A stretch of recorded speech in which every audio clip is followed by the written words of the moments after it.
Hazillashmang ona bilan. Qo'rqing. Onaga ozor berish kerak emas. Ona ozorlansin. Ona duo qilsa, onaning duosi ko'kka yetib boradi. Onaga ozor bermang.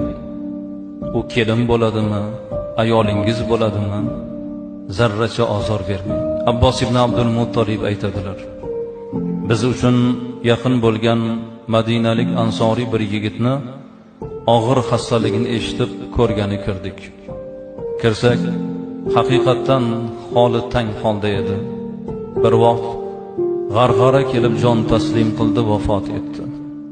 Biz uni yuziga parda tortib qo'ydik. Bizni g'ala-g'ovurimizni eshitib tashqaridagi onasi kirib keldi.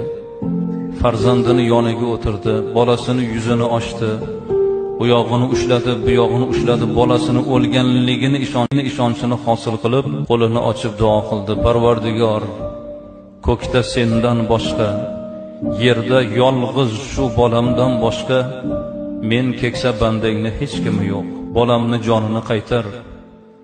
Keksa bandangni duosini qabul et. Parvardigor deb zorlanib ona yig'lay boshladi.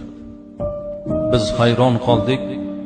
O'lib bo'lgan bolasini qayta tirilishini ona so'rayapti. Bir vaqt hali onani qo'li tushmasdan o'likni oyoqlari qimirlay boshladi. Keyin boshini ko'tarib o'tirdi. Ona bola quchoqlashib ketdi. Abbos ibn Abdul Muttolib aytadilar: "Fama barihna hatta ta'amna ma'a."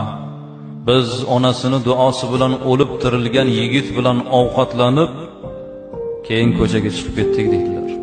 Bir rivoyat emas, ashobning hayotida bir onani qilgan duosining ijobat bo'lganligini bir lavhasi bu.